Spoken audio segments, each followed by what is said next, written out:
Okay, so this is Gracie, and this is the dog that has nipped the child. And from what I understand, it was just a corrective nip. It was one little nip. Dog wasn't aggressive. If a dog holds down or it bites down and then shakes its head to the side, it's trying to do damage. If it's a nip, dogs when they nip for correction usually do it's almost always the same intensity. Did the dog draw blood? No, it was a little bit of a bruise.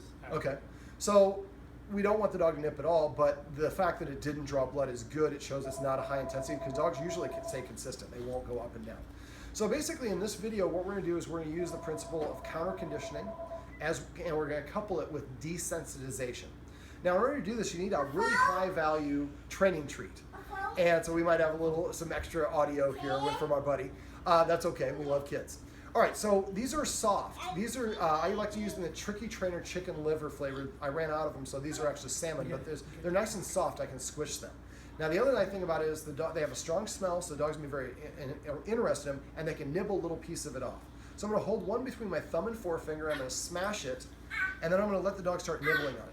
Now, as you can see, I can change the dog's orientation by where I hold the treat. I can make it look higher or lower or up or down. During the process of counter-conditioning, we want the dog looking at the stimulus that it is reactive to in a negative way, in this case, the little one in the family. So I'm holding it. Now, the way I'm holding it is with this position. So this is where the dog's chin is. If I hold it like this or like this, I'm blocking the dog's vision. So it's really important that the dog's line of sight to the stimulus is unobstructed. All right, so what we're going to do for the process of counter-conditioning, you want to associate something positive, a positive association with the dog while the negative stimulus is going on. Now, when we do this, we want to create a situation where this dog feels comfortable. We do that by playing with the elements. So we might, in some cases, I might turn the volume of something down. If I'm teaching a dog not to be reactive to fireworks, I might play a recording of fireworks at a very low volume. I'm going to keep on raising the volume to the point where the dog is aware of it but is not stopped taking the treat. Now, if the dog gets up out of a sit or stops taking the treat, then we're close to the dog's breaking point. We need the dog to continue what we call sub-threshold throughout this entire process, which means not reacting at all. If the dog reacts, you push too far. So then we want to back up, increase the distance, or in this case, we're going to ask him to slow down his movement. Now, at first when we do this, we're going to have, and a quick little sidebar, because I get people that message me, email me, you do not have to have your dog sitting or on a leash to do counter-conditioning. I do that as my test. If the dog gets up, it's an indication it's about to reach its breaking point.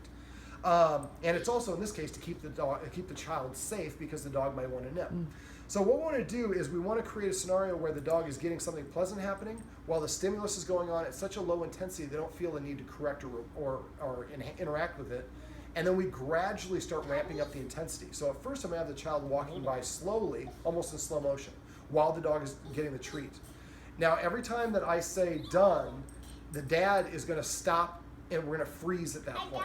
The idea is the only movement happens when the treat is being delivered to the dog.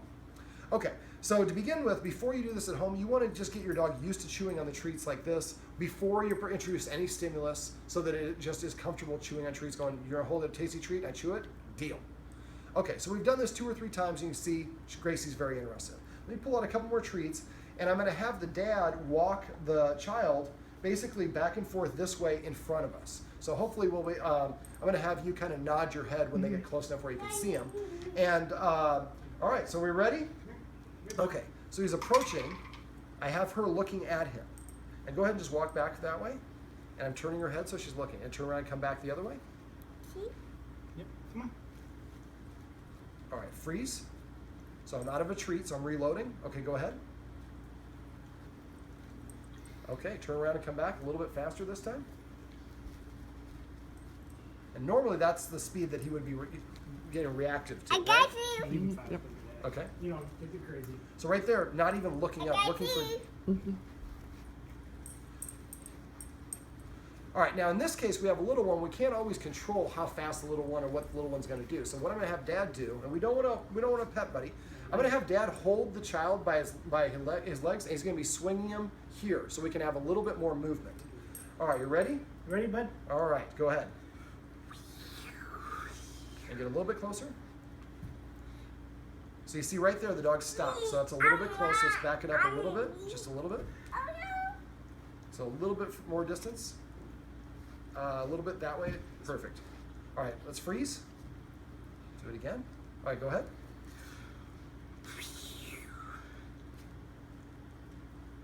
All right, good job. All right, let's freeze. All right, you guys can go ahead and walk over there. All right, so throughout this whole process, nothing bad happened to the dog. If the dog is fearful of the object, that's where a lot of these things happen. The dog is, in this case, I think the dog's trying to say, you're moving too fast. I'm trying to correct you because I think I'm a leader, because we didn't have a lot of, grew up with some, a client, the previous guardian had Alzheimer's, didn't really have any rules, let the dogs do anything. So I think the dogs thought we need to take charge ourselves. So basically, now they're in a home with more structure. We want to keep on practicing this until the dog is just like not at all interested in the child. Now, I would do it not just in this room, but do in the basement, do in the bedrooms, do in different situations, all sorts of different capacities. So the dog says movement from the child just means that I'm getting the best treat I've ever had. It's nothing to disagree with, and certainly nothing to correct.